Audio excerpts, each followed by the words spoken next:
Hello friends, welcome to my channel defence practice class. Defence practice class চ্যানেলের তরফ থেকে তোমাদের সবাইকে স্বাগত। প্রত্যেক দিনের মতো আজকেও চলে এসেছি আমরা একটি নতুন ভিডিও নিয়ে, এবং আজকের এই ভিডিওতে আমরা কিছু গুরুত্বপূর্ণ এমসিকিউ প্রশ্নোত্তর নিয়ে আলোচনা করব, যেগুলো তোমাদের West Bengal police constable, lady constable, তাছাড়াও তোমাদের এসআইয়ের জন্য খুবই গুরুত্বপূর্ণ। আজকের ভিডিওটি প্রথম থেকে শেষ পর্যন্ত দেখো এবং লাস্টে তোমাদের স্কোর নিচে কমেন্ট বক্সে কমেন্ট করে জানাবে। ফার্স্ট প্রশ্ন দেখো, ঘানাদা চরিত্রের স্রষ্টাকে? ঘানাদা চরিত্রের স্রষ্টা হলেন, এই প্রশ্নের রাইট অ্যান্সার হয়ে যাবে option A, Premendra Mitra. Option A is the right answer.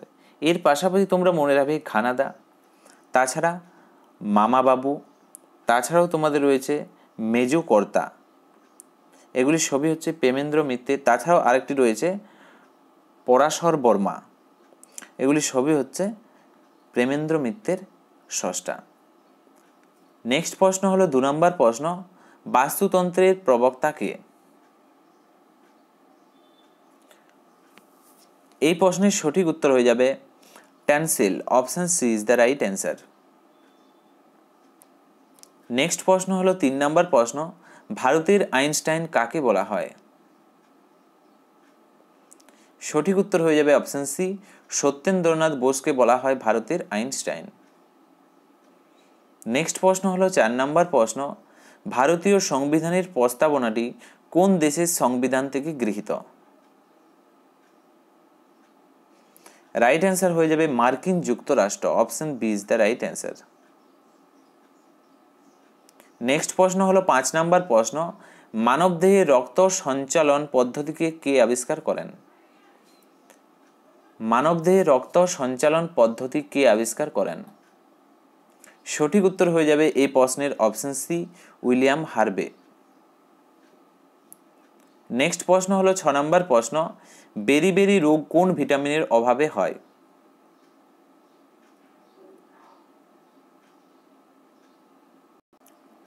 এই প্রশ্নের রাইট অ্যান্সার হয়ে যাবে অপশন ডি, ভিটামিন বি2 অভাবে হয় বেরি রোগ। Option D is the right answer. এবং ভিটামিন বি2 রাসায়নিক নাম কি? থিয়ামিন। থিয়ামিন হলো ভিটামিন বি2 রাসায়নিক নাম, এবং এর অভাবে হয় বেরি রোগ। নেক্সট প্রশ্ন হলো 7 নম্বর প্রশ্ন, ডন সোসাইটি কে প্রতিষ্ঠা করেন? 4টি অপশন দেওয়া আছে, সঠিক উত্তর নিচে কমেন্ট করে জানাও। ডন সোসাইটি কে প্রতিষ্ঠা করেন?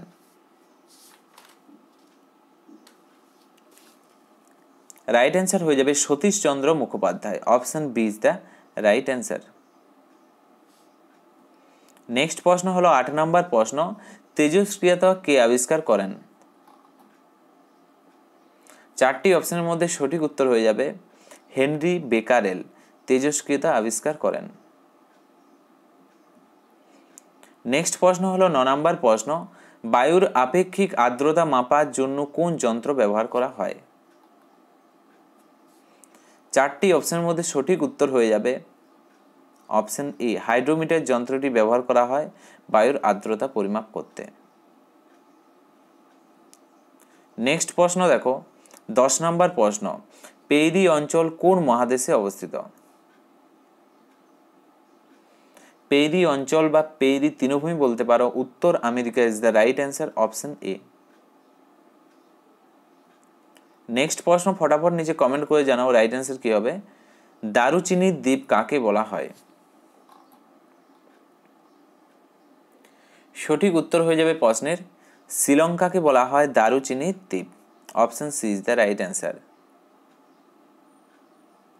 নেক্সট প্রশ্ন হলো 12 নম্বর প্রশ্ন, সংগ্রামী জীবন এবং সংগ্রামহীনতা মৃত্যু কে বলেছেন?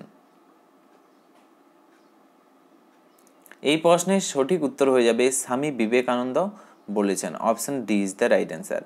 প্রাচ্য ও পাশ্চাত্যের কথা যদি বলা হয়, স্বামী বিবেকানন্দেরই লেখা। নেক্সট হলো 13 নম্বর প্রশ্ন, চাণক্য সেন কার ছদ্মনাম? 4টি অপশনের মধ্যে সঠিক উত্তর হয়ে যাবে চাণক্য সেন হলো ভবানী সেনগুপ্তের ছদ্মনাম। Option is the right answer. Next প্রশ্ন হলো 14 নম্বর প্রশ্ন, শিলাদত্ত উপাধি কোন রাজা নেন বা কোন রাজার উপাধি? হর্ষবর্ধনের কথা যদি বলা হয়, হর্ষবর্ধনের উপাধি হলো শিলাদিত্য। এবং বাণভট্টের কথা যদি বলা হয়, বাণভট্ট কে ছিলেন? বাণভট্ট ছিলেন হর্ষবর্ধনের সভাকবি ছিলেন। 15 নম্বর প্রশ্ন হলো লোহিত রক্ত কণিকা কোথায় সৃষ্টি হয়? সঠিক উত্তর হয়ে যাবে প্রশ্নের অস্থি মজ্জাতে লোহিত রক্তকণিকা সৃষ্টি হয়। নেক্সট প্রশ্ন হলো 16 নম্বর প্রশ্ন, কোন কারখানায় বা খনিতে কাজ করার ন্যূনতম বয়স কত? কোনো কারখানায় বা খনিতে কাজ করার ন্যূনতম বয়সের কথা যদি বলা হয়, সঠিক উত্তর হয়ে যাবে 14 বছর। Option C is the right answer. 17 নম্বর প্রশ্ন দেখো, কোন রাজ্যের আগের নাম কামরূপ ছিল? কামরূপ ছিল। সঠিক উত্তর হয়ে যাবে প্রশ্নের অসম রাজ্যের আগে নাম ছিল Kamrup. Option D is the right answer. Kaziranga national park, Manas অভয়ারণ্য সবই সঠিক উত্তর হয়ে যাবে অসম রাজ্য। 18 নম্বর প্রশ্ন দেখো, বিশ্ব তামাক বিরোধী দিবস পালিত হয় কত সালে? এই প্রশ্নের রাইট অ্যান্সার হয়ে যাবে 31শে মে পালন করা হয় বিশ্ব তামাক বিরোধী দিবস। Option is the right answer. তো ফ্রেন্ডস, অন্ধ্রপ্রদেশের কথা যদি বলা হয়, অন্ধ্রপ্রদেশের রাজমুন্দ্রিতেই রয়েছে তামাক গবেষণাগার কেন্দ্র। ওকে, টোবাকো রিসার্চ সেন্টার অন্ধ্রপ্রদেশের রাজমুন্দ্রিতেই অবস্থিত। এবং তামাক উৎপাদনে প্রথম স্থানেই রয়েছে এই অন্ধ্রপ্রদেশ রাজ্য। অন্ধ্রপ্রদেশের যদি কথা বলা হয়, অমরাবতী হলো রাজধানী, ভাষার আধারে প্রথম গঠিত রাজ্য। 19 নম্বর প্রশ্ন হলো, রোহান বিপান্না কিসের সঙ্গে যুক্ত? রোহান বোপান্না হলেন ক্রীড়ার সাথে যুক্ত। Option B is the right answer. তিনি একজন হলেন খেলোয়াড়। নেক্সট প্রশ্ন হলো 20 নম্বর প্রশ্ন, নিচের কোনটি খরিফ ফসল? 4টি অপশন দেওয়া আছে, গম, ভুট্টা, জব, ডাল। এবং এটির খরিফ ফসল মানে বুঝতে পারছো, সঠিক উত্তর হয়ে যাবে ভুট্টা। Option B is the right answer. তো ফ্রেন্ডস, এগুলোই ছিল আজকের আমাদের কিছু গুরুত্বপূর্ণ প্রশ্নপত্র। এবং আজকের আমাদের ভিডিওর লাস্ট প্রশ্ন, যে প্রশ্নগুলো তোমাদের জন্য রইল, সঠিক উত্তর নিচে কমেন্ট বক্সে কমেন্ট করে জানাও। ফার্স্ট প্রশ্ন হলো, মানস অভয়ারণ্য কোথায় অবস্থিত? 2 নম্বর প্রশ্ন নিচে কমেন্ট বক্সে কমেন্ট করে জানাও যে কাঞ্চনজঙ্ঘা অভয়ারণ্য, কাঞ্চনজঙ্ঘা ন্যাশনাল পার্ক কোথায় অবস্থিত? 2টি প্রশ্ন রইল তোমাদের হোমওয়ার্ক। এবং তোমরা তোমাদের স্কোরটা নিচে কমেন্ট বক্সে কমেন্ট করে জানাও তোমরা 20টি প্রশ্নের মধ্যে কতগুলো স্কোর করতে পারলে। এবং ভিডিওটি যদি ভালো লেগে থাকে অবশ্যই একটি লাইক এবং তোমাদের বন্ধুদের সাথে শেয়ার করতে পারো। আজকের ভিডিওটি এখানেই শেষ করছি। Thank you for watching. জয় হিন্দ, জয় ভারত, বন্দে মাতরম।